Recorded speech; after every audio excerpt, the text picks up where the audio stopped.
Welcome to another free first hour episode of the Higher Side Chats. I know we want to get into the action, but I have to ask that you help me armor us up a bit for the bumpy road ahead.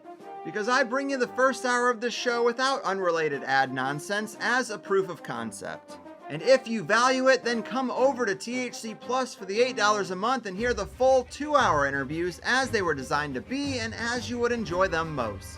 Go to thehighersidechats.com or just click the link in the show notes to get started, and within a minute you'll be plugging in your new Plus Show RSS feed into a hopefully decentralized podcasting 2.0 supported app.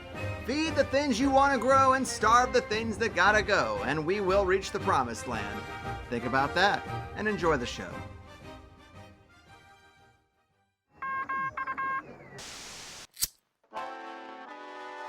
In the 1930s, President Franklin Delano Roosevelt addressed the nation through a series of radio broadcasts known as the Fireside Chats. His aim was to reassure the common man that our society would recover from its troubled times. Well, we're far from 1930, and I deal with a different kind of fire.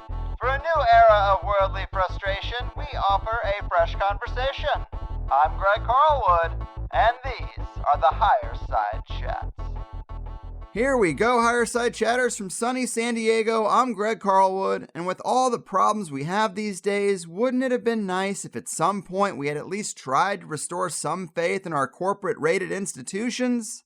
Because when our politicians and media companies are reduced to PR mouthpieces for industry giants, the inmates truly are running the asylum.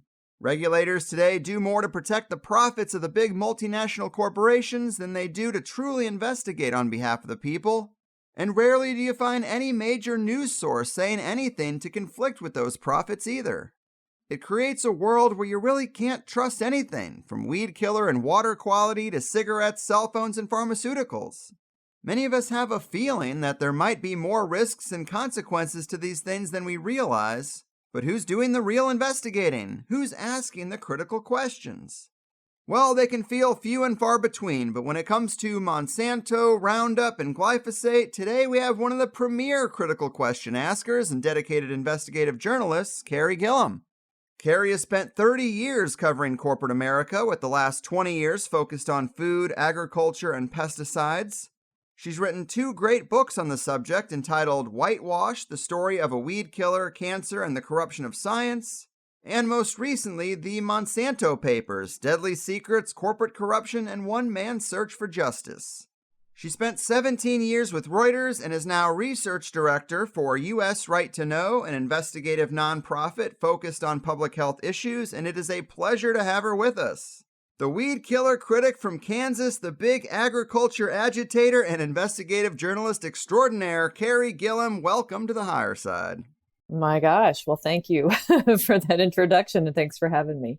Of course. It is a true pleasure to have you here. Thanks for doing it. Whitewash has been on my shelf for a couple of years now, and when I saw the Monsanto papers coming out, I thought it would be a great opportunity because you really are dedicated to this space and super knowledgeable about our corporate pesticide-dependent food system, and few people really dive into one thing like this for as long as you have. What kicked this all off and kept you engaged with it as long as you have been? Well, yeah, thank you. That's a question a lot of people ask me, I guess. It was not by design. I was working in Atlanta covering big bank holding companies, and Reuters, the international news outlet where I spent most of my career, asked me to move to Kansas and start covering food and farming and these really interesting novel crops that Monsanto had just rolled out, genetically engineered crops or GMOs. And this was in, the late 1990s. And I thought it was a really terrible idea. I didn't really want to trade my, blue business suits and high heels and, nice lunches with powerful business people for, boots and jeans and hanging out in farm fields, but made the move anyway. And really dug in, so to speak. And this has become my work and also my passion, I guess, for more than 20 years now. Mm-hmm. And I've heard you talk about that initial assignment before, and it's interesting to hear how big companies like Monsanto handle journalists. It seems like they love to roll out the PR machine first, give you a nice tour of the facility, all very surface level. But if a journalist actually does stray from their talking points, then they get very vicious very fast, right? Yeah, I mean, so this is what happens when you are a journalist, and particularly if you work for a very big news outlet, an influential news outlet. The companies that you're covering and writing about are organizations or institutions, or the White House, I mean, want to woo you. They want to teach you, so to speak, the way to cover them. And they really want to direct the narrative. And, that's to be expected. Right. And so, yes, Monsanto and other companies that were working in the agrochemical space, very big seed and chemical companies, invited me in. And I've spent a lot of time at Dow and DuPont, Monsanto's headquarters in St. Louis, with their top executives. And they really did spend a lot of time trying to teach me the ropes. And I really appreciated that because I had really no background whatsoever in covering crops and chemicals and agriculture and the environment. So there was quite a learning curve. And it's important to understand the corporate perspective, obviously. But as a good journalist, you need to understand the bigger picture. And so I also made it my priority to spend a lot of time with farmers and with scientists and with, people involved in grain handling and distribution and people involved in environmental work, to understand how the crops and chemicals were impacting water quality and air and soil health and biodiversity. So you really are trying to understand this from all facets and all perspectives. And you're right.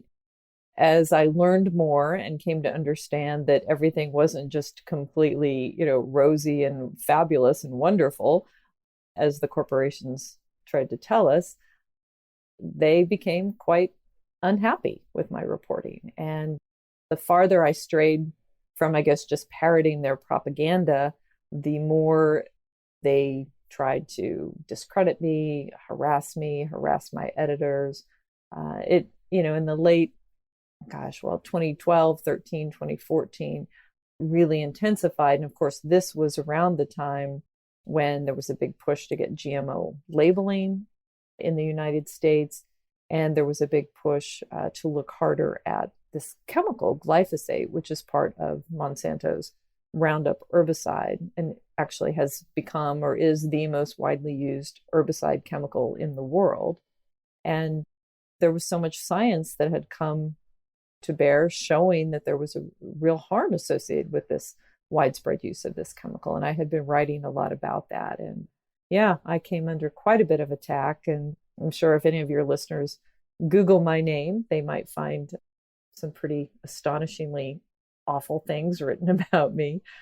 We learned through litigation and discovery that Monsanto had put together several strategies and plans to try to discredit me, including Google search engine optimization and manipulation, so that people who would search for my name would get directed to sites that Monsanto controlled.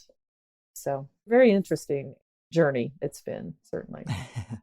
Absolutely. That is something that I think can't be overstated, that it's all about narrative control, and they don't actually address a lot of the science that's being presented directly. It's more about, well, how can we engage in character assassination? And I have heard you mention in a previous interview, I think, a Detractors for Hire website as an example of one of those fake websites that kind of presents you as like, I make my money shitting on things, so hire me and I'll do what you need done. And that's kind of how they make the perception look like you're just out to get these poor big corporations. Yeah, I mean, again, one thing that I've learned or become all too aware of is that there is and Monsanto certainly didn't invent this strategy. This is something that really looks like it originated in the tobacco industry many years ago, but has been employed also by pharmaceutical industry, oil and gas to a degree, other large chemical companies, but certainly Monsanto in the agrochemical industry. And the way it works, what we found through the document trail, if you will, is that a company that wants to protect its image or protect its product, and there's certainly a lot of evidence that this product is harmful or dangerous, they can pay these groups, we call them front groups, that look like they're independent. They look like they're independent, authentic scientific organizations. And the company can support them financially and give them directives about who to discredit, who to attack, who to harass, who to lobby, what things to do and say to benefit the company. And it all gets carried out sort of surreptitiously so that consumers or your listeners or policymakers see these things written by, for instance, a group called American Council on Science and Health. Sounds very important, right? And sciencey. But you'll find, if you dig through internal documents and communications, that Monsanto and other companies were funding this group. In exchange, this group then would write things defending Monsanto's products and attacking anyone who raised a red flag or pointed to research showing harm with these chemicals. So, yeah, I mean, I'm one person. There are New York Times reporters who've been attacked by this group, scientists, lawyers, others. They write completely false things about people like me. And it's frightening that this goes on, but it's a strategy that must work for them or they wouldn't keep doing it, right? Right. The old industry playbook passed along from tobacco to oil, as you say. Yes, and it's getting more fine-tuned all the time and harder to identify, which is really the scary thing in today's world. And to get into the glyphosate issue itself, I think this audience is already pretty aware of the basics, but give us a little bit of history on Monsanto, if you could. What are some of the important things for people to know? Sure. Well, the first thing to say, I suppose, is that Monsanto really is no more, at least as a standalone company. Monsanto was purchased by Bayer, the German pharmaceutical company, in 2018 for $63 billion. Monsanto's CEO and top executives were brilliant, in my opinion, in getting out while they could. When the deal closed in June of 2018, the first trial was just getting underway. And this was a trial brought by one of what are tens of thousands of people in the US who claim that their exposure to these glyphosate-based herbicides caused them to develop non-Hodgkin lymphoma. And Bayer, saddled with this litigation, has agreed now to pay out about $16 billion. And that still doesn't settle the litigation. They're just still struggling to try to figure out how to put this behind them. But Monsanto has a long history. They came around in the early 1900s, and they've been an industrial chemical provider and were involved in providing chemicals for warfare, and then shifted over to agriculture. And their baby, their top seller, was launched in the 1970s, and this was glyphosate, patented herbicide that became, as I said earlier, the most widely used weed-killing chemical on the planet. And people probably best know it as Roundup. Farmers use it on their crops, on GMO crops, as well as an array of other things that are not genetically engineered. It's also has been used by homeowners, school grounds, cities, parks, playgrounds. It's used in forestry management and utilities on their right-of-ways. It really has become pervasive in our world, and our government scientists have documented it in not only food and water and air samples, but in rainfall, because it is so ubiquitous now. It's surface waters as well. It's really everywhere, and it is in, as I've written in my book, which people find most alarming, residues of this weed killer are probably in your breakfast, lunch, and dinner, and certainly in your urine and bodily fluids. Right. I think it's something like 90% of human blood and urine samples this has been found in. Well, that number, it depends on who you ask and what sampling you're looking at. Of course. But if you get your urine tested, it's pretty likely that you're going to find this weed killer in there.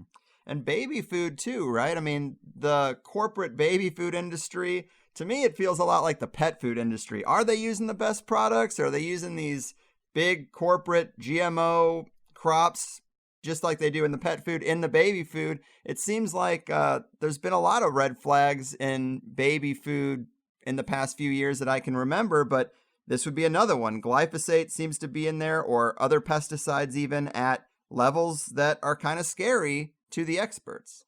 Very scary. Yeah. I mean, this has been something that I became particularly interested in and focused on pesticide residue data. And for a very long time, our Food and Drug Administration and USDA, two agencies that are supposed to check food samples for pesticide residues for 30 years, skipped testing for glyphosate, just flat out refused to do it. And the Government Accountability Office hammered them in 2014 and said, again, this is the most widely used weed killer. Why are you not testing for this?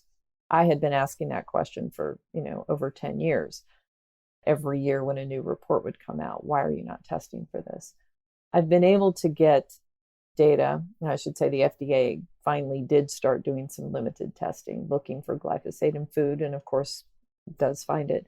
But I've been able to get internal FDA documents showing the frequency of this. And one story that really garnered a lot of attention was an FDA scientist who was testing baby food oatmeal products, and was finding these glyphosate residues at high levels in all of these baby cereals.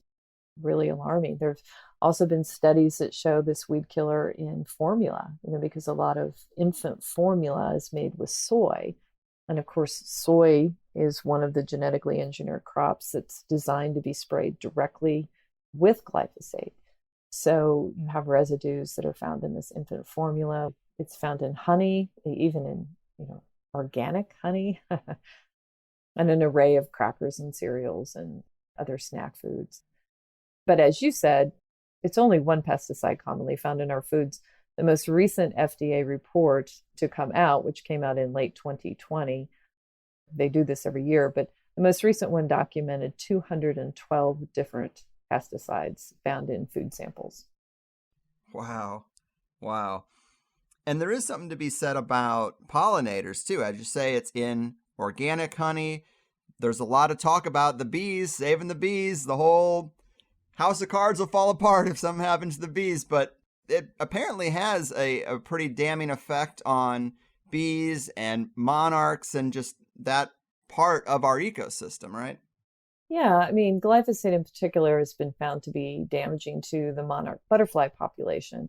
Monarchs are known to be not only an iconic sort of, image, North American image representing wildlife and beauty, but they are very important pollinators, and they have been on a marked decline that has been shown to be directly tied to this widespread use of glyphosate. And the companies have acknowledged this to a degree and have made some noise about trying to do something to mitigate this, planting different species of flowers and plants to try to help sustain the monarch population. But that's just one sort of element of pesticide implications that have been harmful for pollinators. You see a marked decline in honeybee populations as well that are tied to not only glyphosate in particular, but neonicotinoids, which is a class of insecticides that has been shown to be a culprit in a very marked decline in insect populations, specifically honeybees.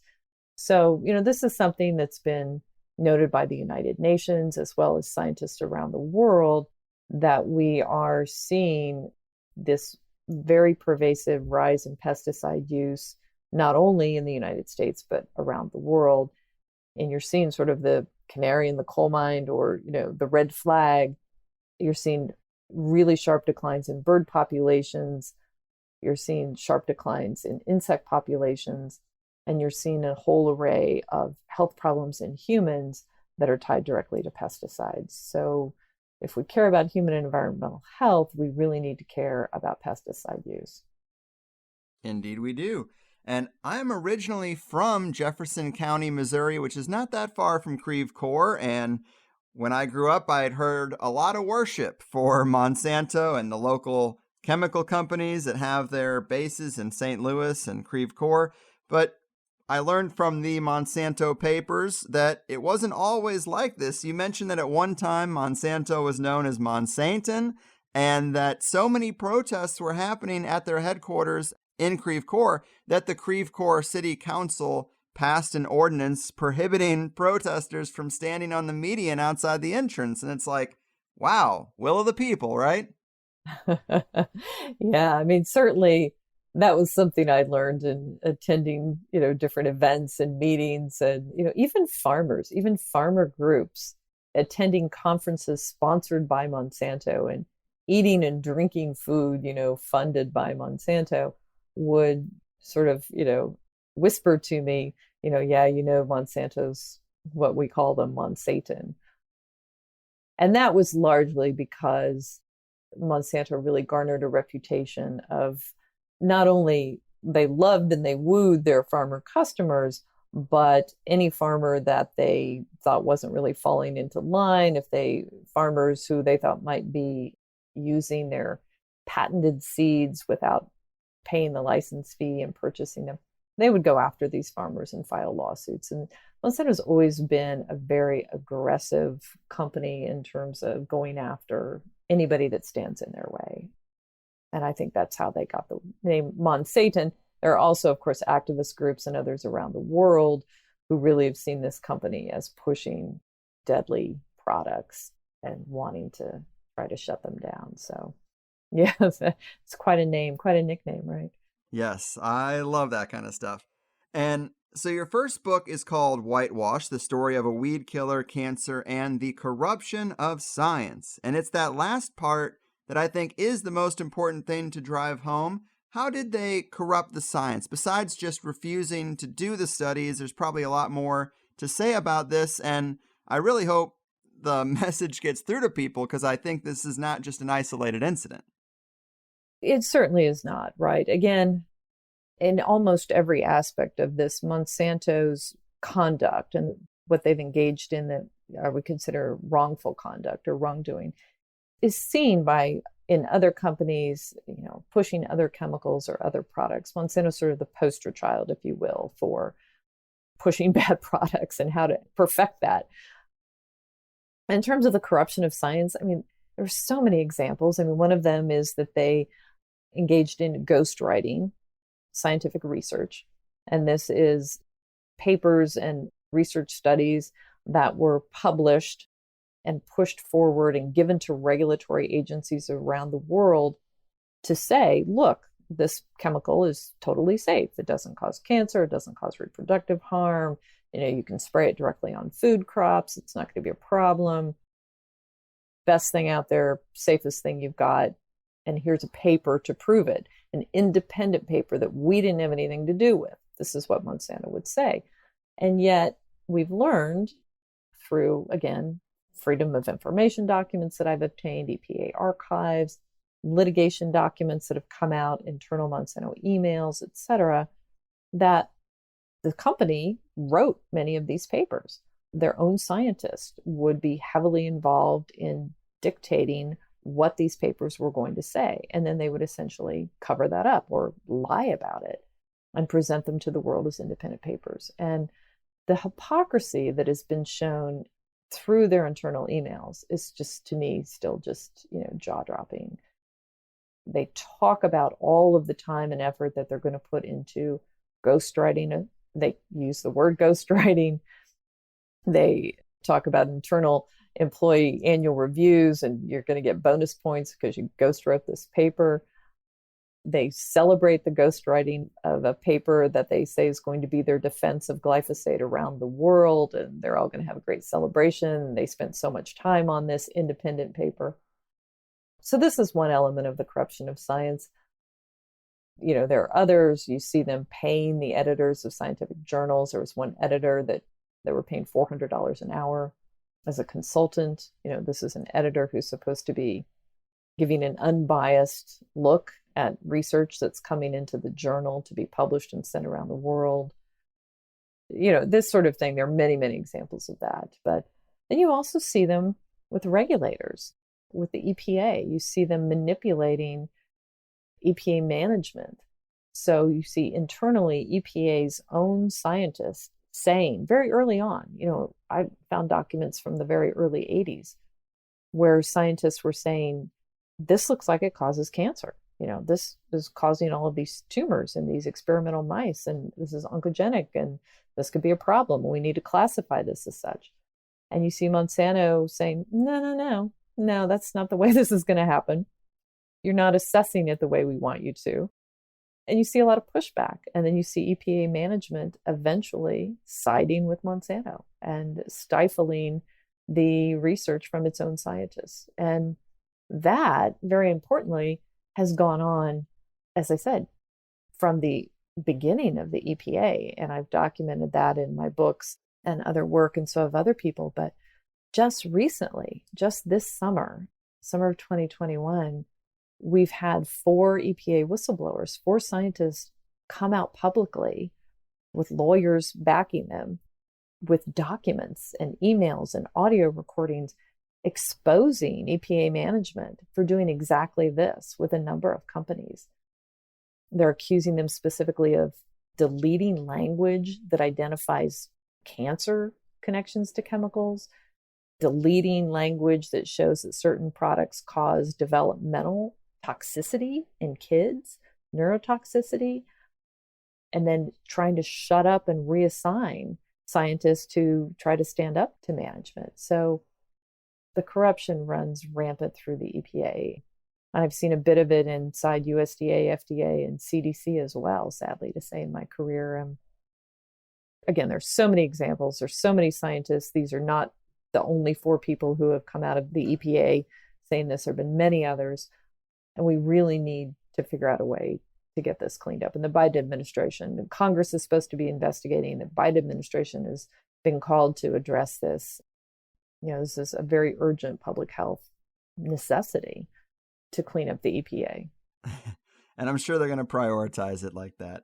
But I think this stuff is super fascinating and important. I've heard the term regulatory capture used before when these industries, they know exactly who is supposed to be regulating them, and they get in there with bribes or just a revolving door of putting people in positions there and then promoting them and giving them kickbacks and all the golden parachute stuff. It's a real mess. And there's a lot of people who still hang on this false sense of security that we have regulatory agencies out there, so it must be all fine. If it wasn't fine, somebody would tell me, somebody would take this off the market. But it's just such a mess now that you really can't trust anything. It is very difficult. It is very difficult to trust. I think the EPA's credibility is completely eroded. Just from what I've seen and from the evidence that's been brought forward and the documentation, there really is no credibility there. And it is a symptom of longstanding, sort of, as you laid out, revolving door, political appointees, pressure from lobbyists who pressure lawmakers in Congress, and then they pressure certain people within the agency. One really good example that your listeners might be familiar with is the insecticide chlorpyrifos, which has been shown to be damaging to babies' brains who are exposed to it, and their primary exposure is through diet. The EPA's own scientists have said there's no amount of this in food and water that is safe for kids to be exposed to.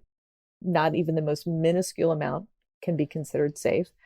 It's been banned from the household market, but it's still allowed to be used in agriculture. It's still allowed to be in our food and in our water. And the primary reason for that is because when it was scheduled to be banned in 2017, finally, Dow Chemical went in and sat down with the White House and gave $1 million to the Trump inaugural fund. Trump had just been elected, and said, we really don't want this ban to go forward. And the Trump EPA said, okay, it won't go forward. And it didn't. And so you still have this chemical now here in 2021 being used in agriculture and being found in food and water. And it should be criminal for our children to have their brain development be hampered by this chemical for the sole reason that it makes a lot of money for a chemical company.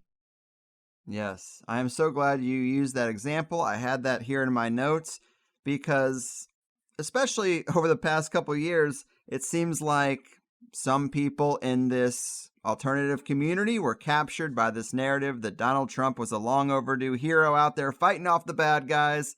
And this is just an example that I would present to one of those people and be like, well, what about this? This is the swamp that should be drained. It's full of this chemical. And it just seems like everybody, no matter what side of the aisle, is for sale to the highest bidder. I think that's very true in Washington, D.C. I think Democrats and Republicans, equal culpability when it comes to acting in corrupt fashion, acting, in ways that are not protective of public health. The Trump administration, I think fighting the bad guys, maybe they had a different idea of who the bad guys are or were. They certainly rolled back a lot of environmental protections and bent over backwards in the Trump administration to appease corporate interests over public health. The party line, the narrative was, we need to free business from all of these onerous and expensive regulations. So, there are certainly people out there who applauded that.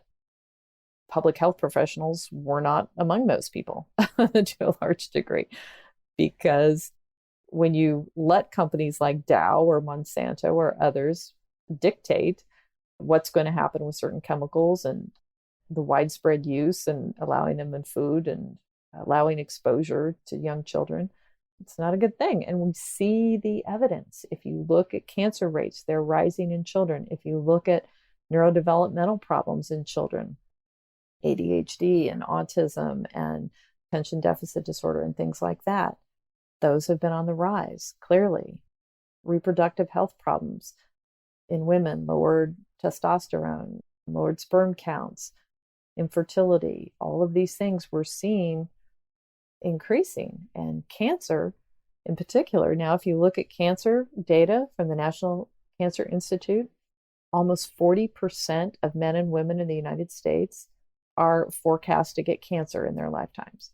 40%, and that seems ludicrous to me. I don't think that should be something, and many scientists say the same thing. We shouldn't be okay with that.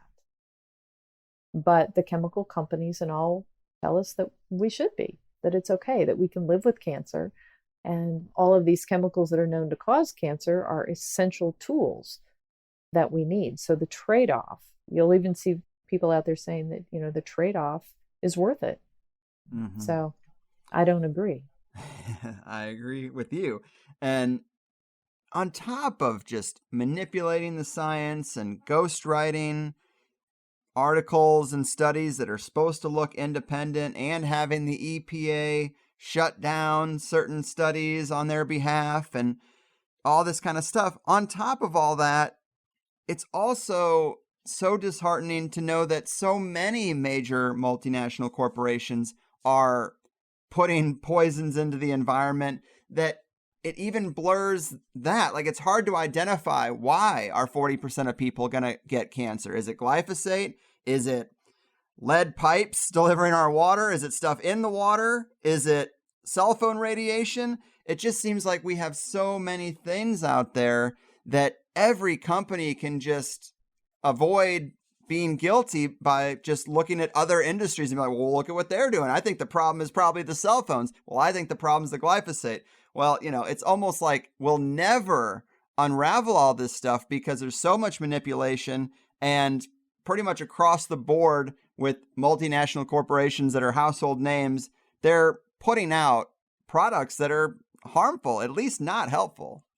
And that's true. I mean, one thing that makes it really difficult to prove or to lay a finger on, this chemical caused this disease in this individual, because we all are exposed to so many different things now in our world. PFAS, these chemicals that were pushed so much by Dow that are found in, firefighting foam and Teflon and, stain resistant products and things like that. Those have been found to be just incredibly dangerous and detrimental to our health, and they are everywhere. So, trying to avoid toxins in our world right now is incredibly difficult to do. I don't think that means we just throw up our hands and say, well, there's nothing we can do about it. That seems to be the position the EPA has taken, is that if you want a modern society with all of these different privileges and things, then you're just going to have to embrace that it's going to be really dangerous and that you're going to have polluted water and polluted air and polluted food and polluted soil, and you're going to suffer from disease. But hey, here's a pill the pharmaceutical company is going to provide you so you can live with it. That's sort of the narrative right now that we're living under. There are a number of people who want to fight back against that, but there are some very big, powerful companies, obviously, that are fighting as well. I think we're really at a pivotal point. What are we going to do? And you layer on top of that, the recent news about climate and climate change and how the world is really at a tipping point in that space. It's a dark time right now, and we really need to get serious about it and educate ourselves and be engaged and try to create something better for our kids. Mm-hmm. Yeah, and there's also so many examples of the multinational corporations doing a bunch of damage and then blaming the people. I mean, here in California, they're telling people only water your lawn on Tuesdays and Thursdays. Meanwhile, there's these giant agricultural farms in the desert that are just spraying water all day, every day, out onto the highway, anywhere. Like, they're not conserving anything. And in a lot of cases, I think also like big oil. People complain about the pollution of cars. Well, big oil suppressed other energy sources and gave us an oil-only solution. And so a lot of times it's blame put on the people, like, hey, you need to drive less or do this less. And it's like, well, we haven't been given a lot of choice. And these big companies are so huge that the damage they're able to do at scale, it's like, good luck telling an individual they're going to make a real difference when stuff like that's going on. Definitely. It's a scary time, as you said. A lot of countries are trying to push back. I think you don't really see this in the United States, but Mexico, Thailand, different countries in Europe, Asia, there are a number of governments and leaders who are trying to put their finger on this and push back and say, we need to do something. I mean, Mexico in particular, I don't have the quote in front of me, but the leadership in Mexico has pushed back and said, we're going to ban certain chemicals and we're going to ban these GMO crops and we're going to ban glyphosate, and we need to protect our agriculture, our health, our environment. We're going to do this for the people. And you rarely see that, but the response has been from the United States, oh, no, you're not. Basically, you've had the chemical industry work with the State Department and USDA to try to intimidate and threaten Mexico with trade sanctions and problems to force them to take these chemicals and crops that they don't want. And you saw the same thing in Thailand. Thailand moved to ban chlorpyrifos, which we talked about, glyphosate, and another chemical. Same thing, State Department, chemical companies went in. They managed to keep glyphosate on the market in Thailand, or flowing into Thailand, but chlorpyrifos was banned. But so you are seeing, as I said, some countries, Germany, France, others have said they're going to ban these chemicals, ban glyphosate in particular. But not a lot at this point. Yes, and that is an excellent point. There's a lot to be said about the GMO geopolitics and the American government going to bat for these companies. And it just kind of makes no sense for them to be using pressure and leverage to break down any and all resistance on behalf of Monsanto. It's like just a little strange to me. But I also saw in your bio that you are a contributing author to synthetic pesticide use in Africa. What can be said about pesticide use in Africa? Well, Africa is a really good example right now of the struggle that we're talking about. So you have a very large push by the Gates Foundation in particular to push GMO seeds and pesticides and really an industrial agricultural model upon the African people. And there's been a struggle over there. There are many struggles, obviously, with political stability and food and environment and just a lot of different things. And the Gates Foundation has tried to position itself or present itself as riding to the rescue on this. And they've tried to create some distribution channels and up and down a food chain to what they say is help smallholder farmers. What many organizations over there and people representing these African farmers say is that's not actually what's happening. What's happening is you're seeing smallholder farmers be pushed out and traditional agriculture and farming practices and traditions of that society be pushed aside to benefit the very large companies that are trying to come in. And this interest in agriculture by the Gates Foundation really sort of took off. It predated Monsanto coming into the Gates Foundation, but it really took off when a top executive at Monsanto joined the Gates Foundation in the early 2000s. And he was charged with directing their strategy on this. And since that time, the Gates Foundation has really adopted the narrative of Monsanto, that GMOs and chemicals like glyphosate are crucial to feeding the world, to feeding Africa. And the Africans are really trying to push back and say, no, thank you. But, so far it's not working out very well for them. Right. I think that the glyphosate and Monsanto GMO issues are so glaringly obvious that if this is the solution that the Gates Foundation is pushing, it makes me skeptical of any area that they're aggressively pushing for something. Yeah, it really dovetails, or not dovetails is not the right word. It is very similar to what we saw with GMO wheat in the United States to a degree. And that's, I guess, maybe a very microscopic example, but in the early 2000s, Monsanto was telling wheat farmers here in the US that they needed a glyphosate tolerant wheat, that they needed Roundup Ready wheat. And Monsanto was going to roll it out and sell it to them, and it was going to revolutionize the wheat market here in the US.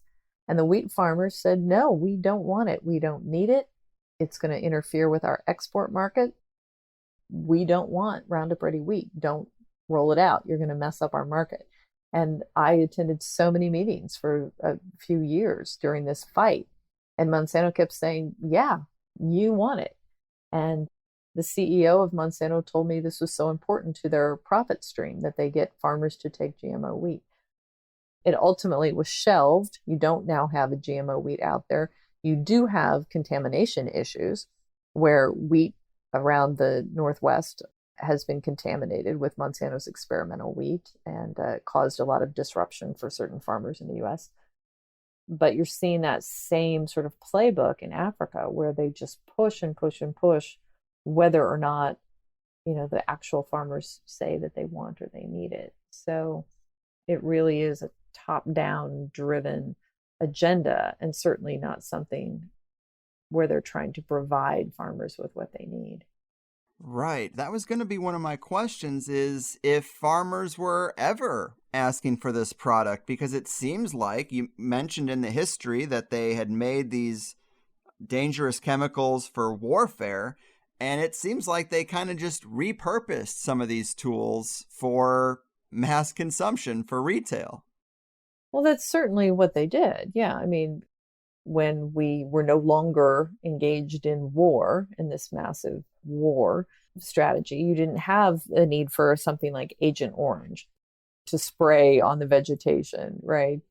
To try to get rid of the hiding places for your enemy.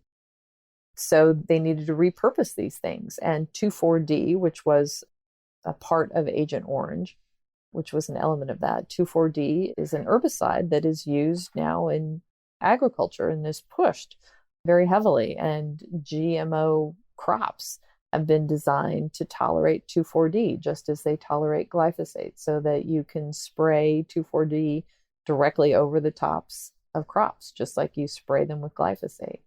And they're doing the same thing with another chemical called dicamba. They're just increasing the pesticide treadmill, if you will, pushing more and more of these products. And what happens, it's sort of a self-fulfilling cycle. As you push more herbicide use or even insecticide use, Mother Nature resists, right? So weeds develop resistance, insects develop resistance. As weeds become more resistant, farmers have found themselves needing to use more glyphosate or thinking they need to use more chemicals. The weeds then become more resistant. They use more chemicals. It's just this vicious cycle that it's not going to end well. Right. The answer by the chemical companies is we'll just keep giving you more chemical solutions. The agronomists and scientists and many farmers say, no, we need a better solution. We need to get back to traditional practices. We need to do more regenerative agriculture. We need to use other tactics than chemical warfare to grow our food. Absolutely. Absolutely. That was going to be obviously one of my questions. It is one of the big things that critics of this kind of stuff would always say is, well, Monsanto's feeding the world. It's kind of a necessary evil. And that's really just their PR as far as I'm concerned. But everything I've seen from regenerative agriculture and permaculture seems to show that there are much better ways, and we should get away from monocrop agriculture, and our yields would actually explode. And also, if COVID has shown us anything, it's that these big corporate supply chains can be shut on and off. And so local high-quality food sources have never really been more important to support and foster. They're better for you. They're better for the health of your local community. It just seems like a no-brainer. They also do produce better, it seems. Yeah, I mean, this whole talking point of we need our crops and chemicals to feed the world is really nothing more than that. It is a talking point. It's a propaganda point.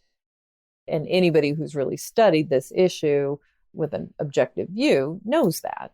There is no data to back the idea that without glyphosate, without pesticides, you can't feed the world.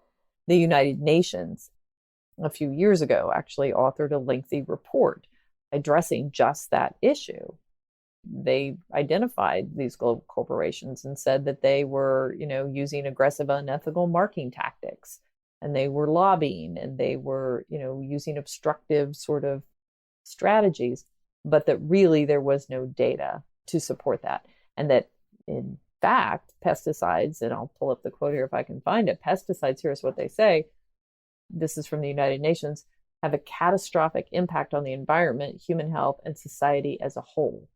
And they say it is time to create a global process to transition toward a safer and healthier food and agricultural production. So that's what you see happening with regenerative agriculture. And there are farmer groups, in the United States who are trying to do that. They've been struggling a bit. You don't see the types of subsidies and support, financial support from the US government for regenerative and organic agriculture that you do for industrial and pesticide-driven agriculture. There's quite a lot of money our government provides to farmers who use pesticides in industrial agriculture. So we really need to change the incentive structure. But yeah, these farmers have done the research and they find that getting away from the monocropping, using crop rotation, using cover crops, other tactics really boosts yield. You get a healthier soil, you get a more nutritious crop and product, and you get a robust yield. So the data doesn't lie, but the corporations often do. Right, right. And I halfway understand why people who are more of the right side philosophy go after regulation, because it seems like so often these regulators are just protecting the monopolies of the major corporations. Not only are they doing damage control, but in agriculture, it seems like they are actively going after those small independent farmers, trying to choke out the last ones that are there, trying to, some say it's a strategy, drown them in regulation that only the big guys can actually adapt to. People also say that happened during the COVID lockdowns. The McDonald's drive-thru never had to close, but the local mom and pop restaurants that maybe do have a farm to table process, well, they couldn't adapt as quickly. I mean, who's eating inside of a McDonald's anyway? Everyone's using the drive-thru. So that's allowed to happen, even though, people inside are making your food. Who cares who you're sitting next to?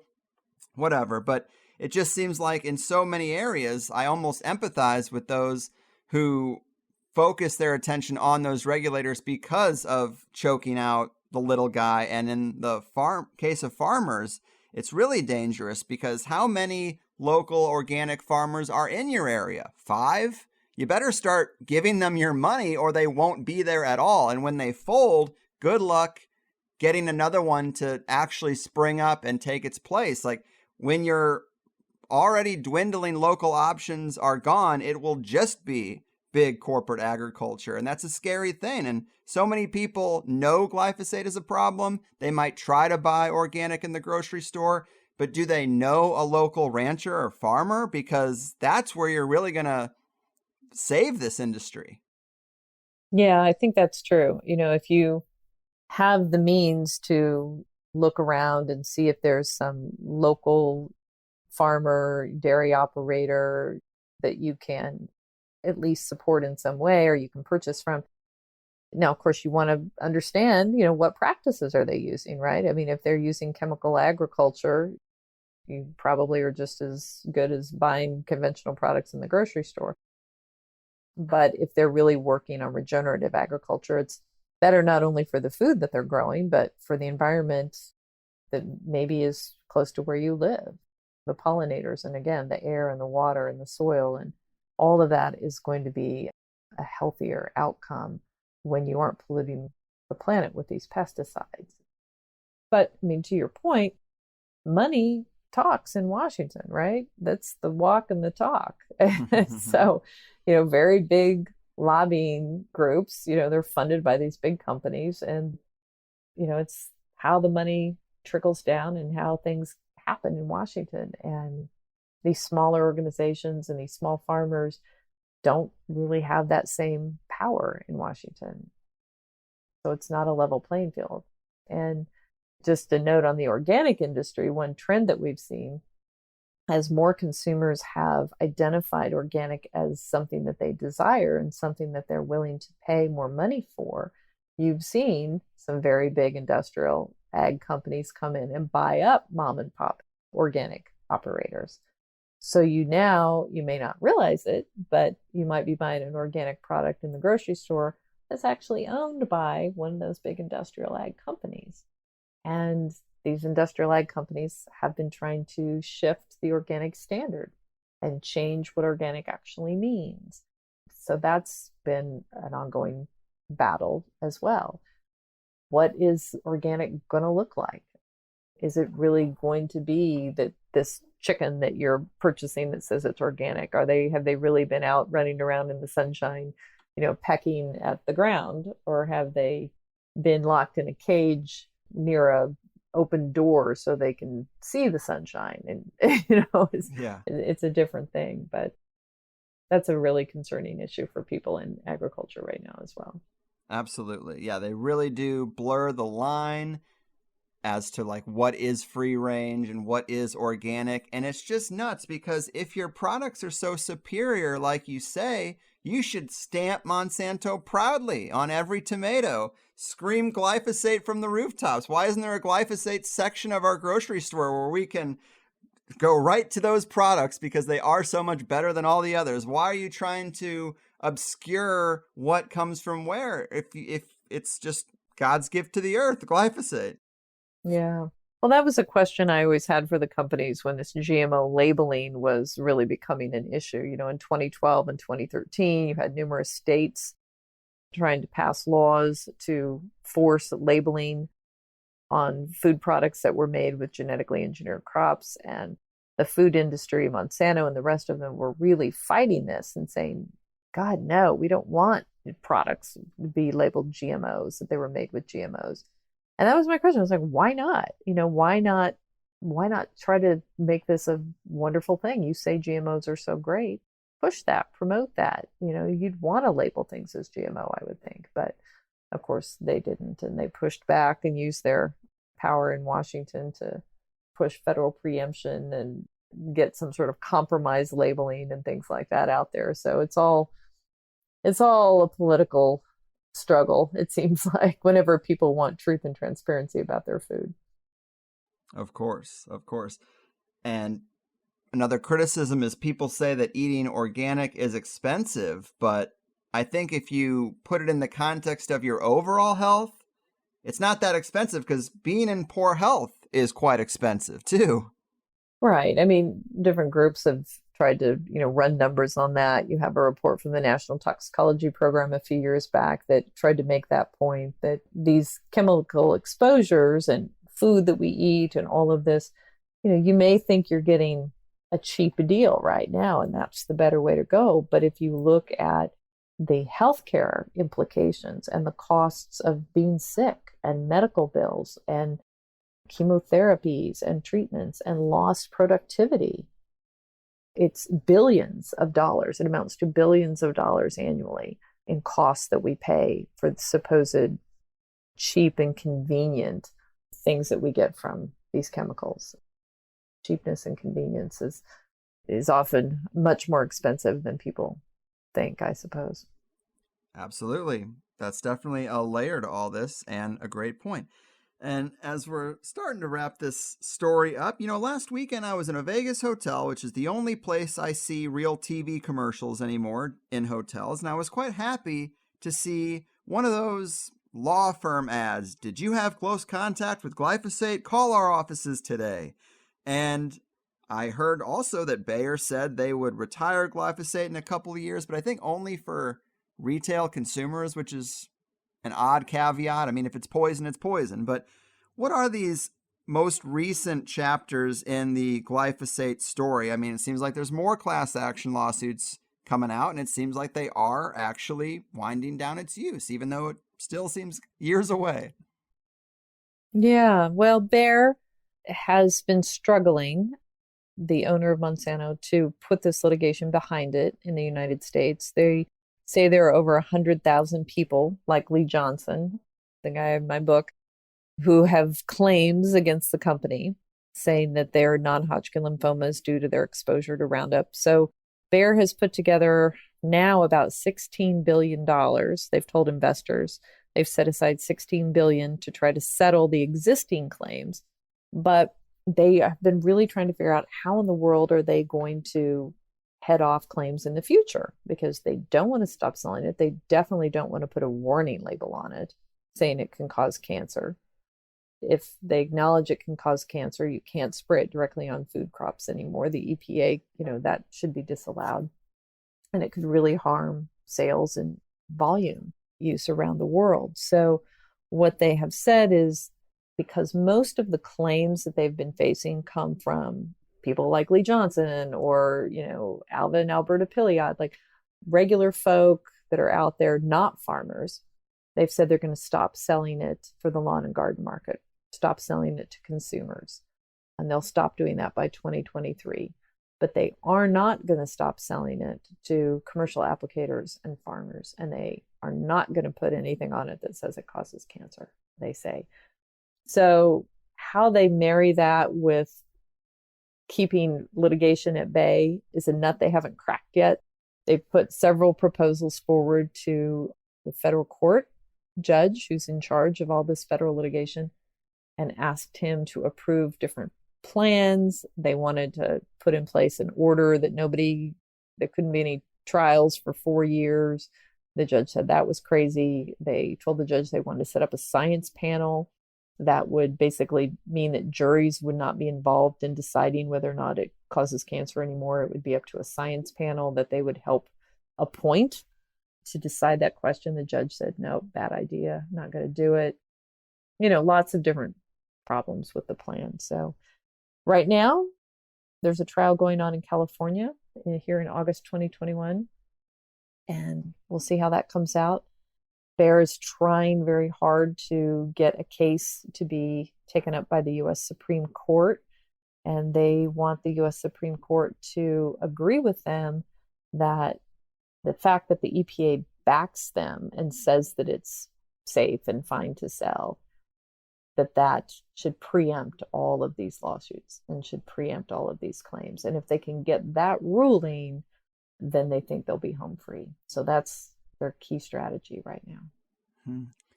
Yeah, that tactic to remove the product from retail shelves but still sell to commercial farmers seems like a tactic to just get it out of sight, out of mind. There's so many chemicals, as you mentioned, and so many pesticides that go on our food. We don't know the names of it. We don't know the terms.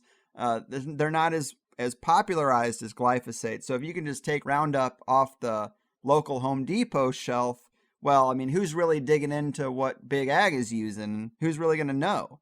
People are too lazy to dig beyond that surface level. So it seems pretty strategic, I would say. Very strategic and aimed, of course, at appeasing investors. Investors have been very angry with Bayer for buying Monsanto, and there have been several investor lawsuits, and they've tried to, topple management at Bayer. The stock price has really suffered. Bayer's lost a lot of market capitalization because of its acquisition of Monsanto and these, this freight train of litigation that's been threatening to run the company down. And the investors have been very unhappy. So it's been deemed one of the worst corporate acquisitions in history. Yeah, that's one of the silver linings to me of all these multinational corporations swallowing each other up, is that the ones that remain have to pay for the crimes of the ones they absorbed.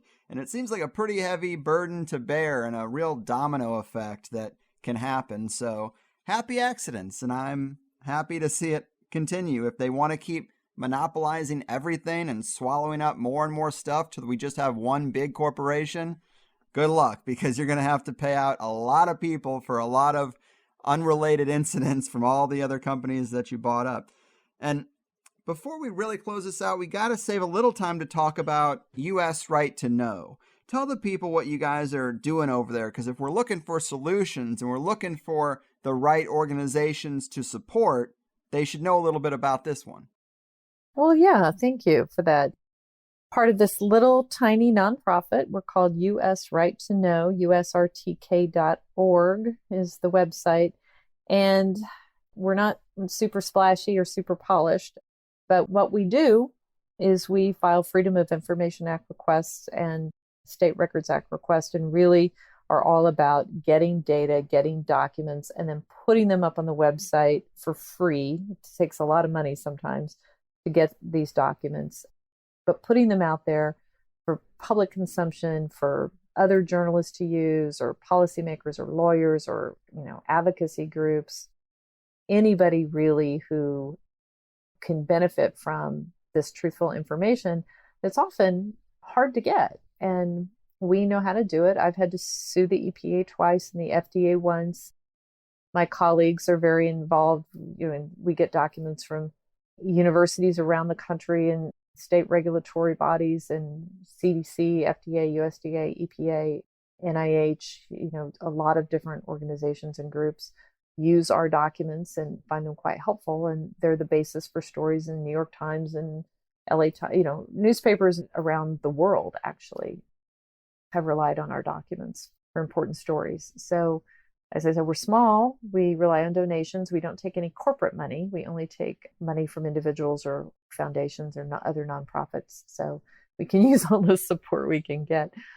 But I think it's good work. I think it's honorable work. And we're hoping it's helpful in some regard.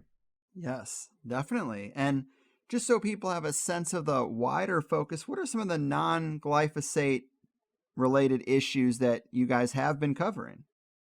Well, right now, in addition to, and it's not just glyphosate, we look at different pesticides. I do a lot of work on pesticides and agrochemicals, of course. But right now we're looking at the COVID issue, and the origin issue, and been focusing on getting emails from the different scientists who were involved in that, and trying to track money flow and the different narratives that have been put out, and sort of the subterfuge and the contradictions from the public narrative and then what was being discussed privately.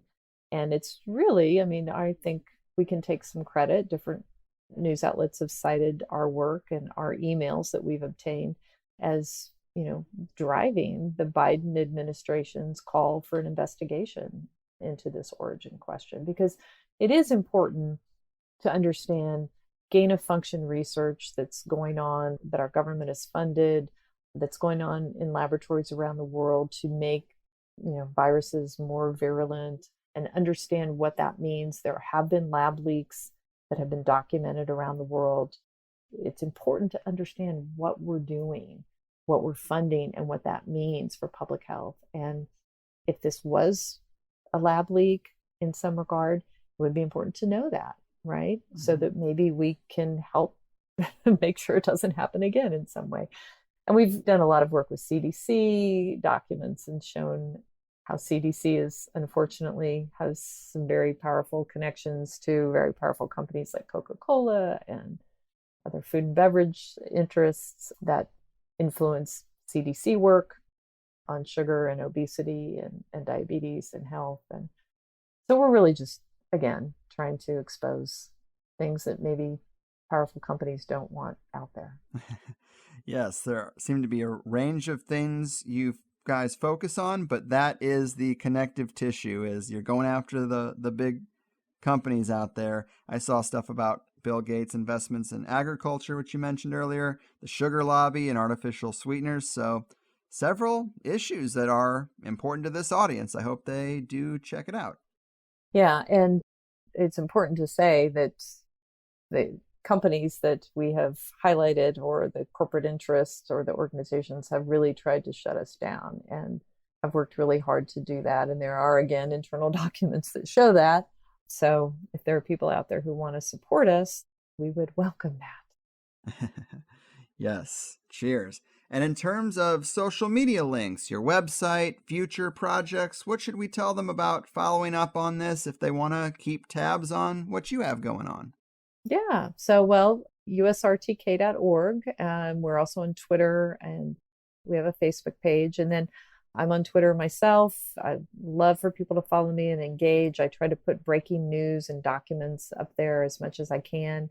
That seems to be a way to get them out. And my own website, CareyGillam.com. You can see articles that I've written. I write for the Guardian news outlet as well, fairly regularly. So the Guardian's an international news agency, and post a lot of information there. So lots of places to follow me or check it out. And my website has my email and phone number, and I welcome, inquiries and news tips and things like that. So please reach out and tell me your story. Phone number. Now that is bold of you. That's dedication. But yes, you also do have a high quality Twitter feed. Rare to see these days, but it is there. A lot of good information I learned just perusing that. So keep up the great work. I really enjoyed both books. You are extremely knowledgeable in your niche, and we are lucky to have you fighting the good fight. And thanks for stopping in to talk to us today. Best of luck and take care out there. Well, you're very kind for having me, and back at you. So thank you. Right on. And boom goes the dynamite. What a dedicated and amazing journalist Carey is. Just so impressive, if you ask me.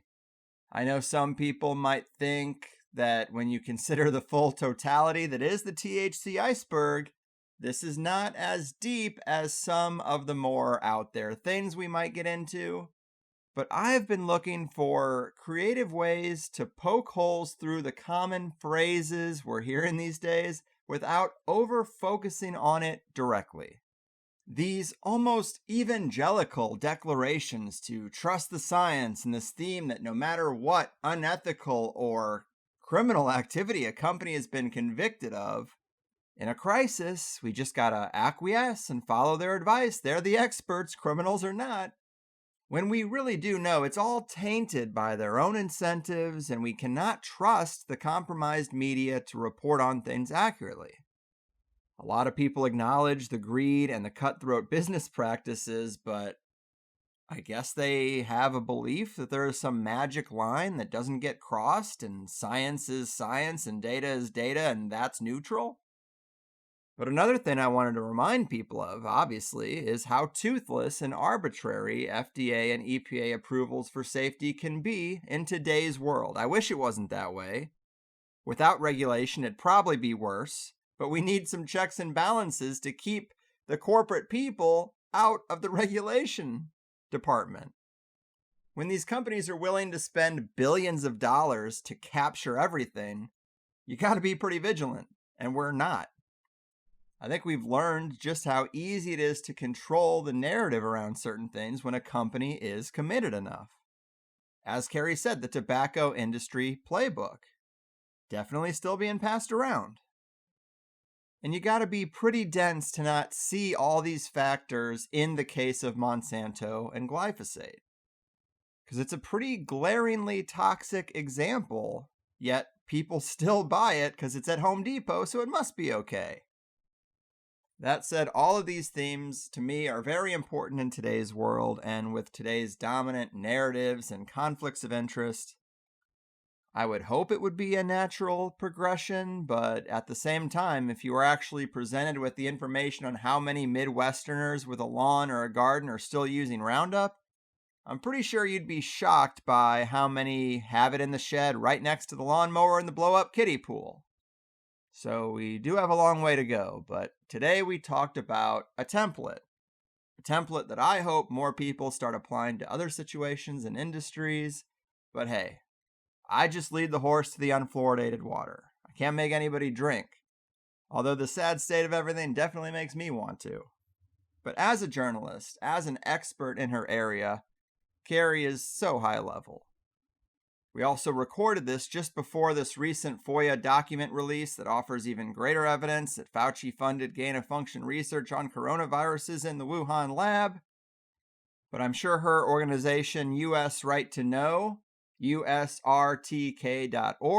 is all over it, because it only further confirms the perspective she offered on that whole situation when talking about non-glyphosate investigations that US Right to Know is currently involved in. I've heard two recent glyphosate pieces of news as well, one being this emerging data that biofuels being burned and getting into the air is a huge problem because they use glyphosate-soaked corn for a lot of the biofuel, and you really shouldn't be burning that or breathing it in. Some are even saying it's a major exacerbator of COVID symptoms. Obviously, we had a lot of people trying to overlay 5G coverage areas with hotspots, and honestly, I just think it's industrialization in general. Cities are toxic places. EMF exposure, glyphosate burning in the fuel, terrible air and water quality, trash everywhere, very dirty, with people packed on top of each other. What are you going to do? Some data did come out about the smoke from California fires being a big factor in COVID hospitalizations. I've heard even mainstream news be willing to say that. So I'm sure this working theory could be in the mix too. Also, on the subject of the California fires, I recently heard that to fight invasive species of trees and to manage the forest in general, they have drilled into certain trees and basically poured glyphosate into the trunk of the tree. And so the forests have these standing, dead, dry trees that would never be there in a natural context. And so that's a whole nother thing that we should think about when we just toss chemicals around. Chemicals that probably burn strangely and definitely leave these dead trees sitting there like a tinderbox. Plus, if we wanted to stop the fires, we would just use a Wilhelm Reich cloudbuster. But in higher side news, we are having a meetup in San Diego. If you want to meet me for some drinks and a casual hang with other THC fans, we're going to be doing that this Sunday, September 19th at 5 p.m., I'll say, at the Tipsy Crow in downtown San Diego. It's the kind of thing that I've wanted to do for a while now. I think I'm just going to stop talking about it and do it. You can talk to Joe or John, tell them you're there to see me, and you should have no wait and no cover. I'm going to bring a little sign-up sheet for any locals that want to be notified if we keep this up, but that's pretty much it. Just trying to find the others and all that. and the Tipsy Crow seems like a great place to start. And I really hope to do more of these across the country and probably make some kind of community calendar where you guys can add your own events, but that is a ways off. So let's see how this one goes first. I'm going to put out another announcement so attendance doesn't rely on listening to this whole episode and making it to this point. Seems like the kind of thing that deserves its own notification, but other than that, trying to keep the spirits high. I hope you're doing the same. Harder to do these days, I know, but all the more important. And as always, you can sign up for THC Plus. If you only heard the first hour of this interview, support me, get twice as much. In today's episode with Carey, we talked about why there's a chapter called Lizard Man in her book, how Monsanto's lawyers played as dirty as they could in the courts, other examples of corruption and putting profits over people with Purdue Pharmaceuticals and General Motors, Carey's thoughts on COVID, the corporations involved in the lab leak narrative, and other industrial chemicals that concern Carey. So as much as you like the free first hour shows I do, how could you not like the full thing? But you know that. So I will let you get on with your day. I hope to see the locals at the Tipsy Crow and have some fun. But until then, I'm getting out of here. Big thanks to Carey and to you guys for sticking with me. I've done my part. Your move, chemical companies, science suppressors, and poison polluters. Your fucking move. I won't take it.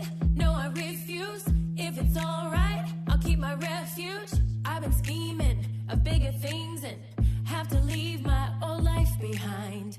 Gotta transfer to the inner earth. I built a box, built a hole, got a neat elevator going under, and now you'll find me in the bunker.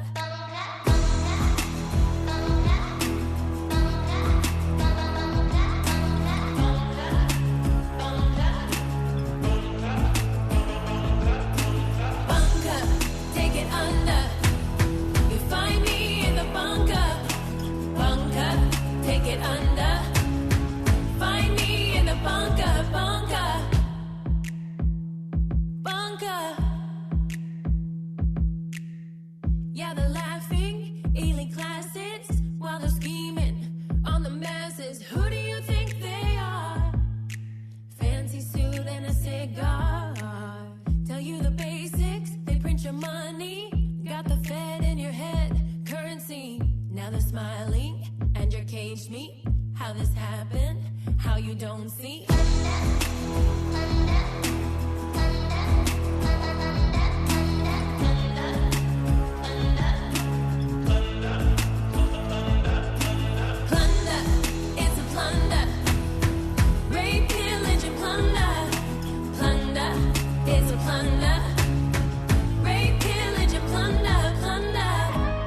Plans are simple.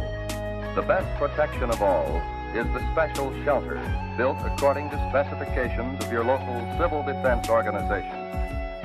The basement of any house or building will become a good improvised shelter if you block the windows with sandbags. If you don't have sandbags, just what can you do? Bunker, take it under. You'll find me in the bunker, bunker, bunker, take it under. You'll find me in the bunker, bunker, take it under.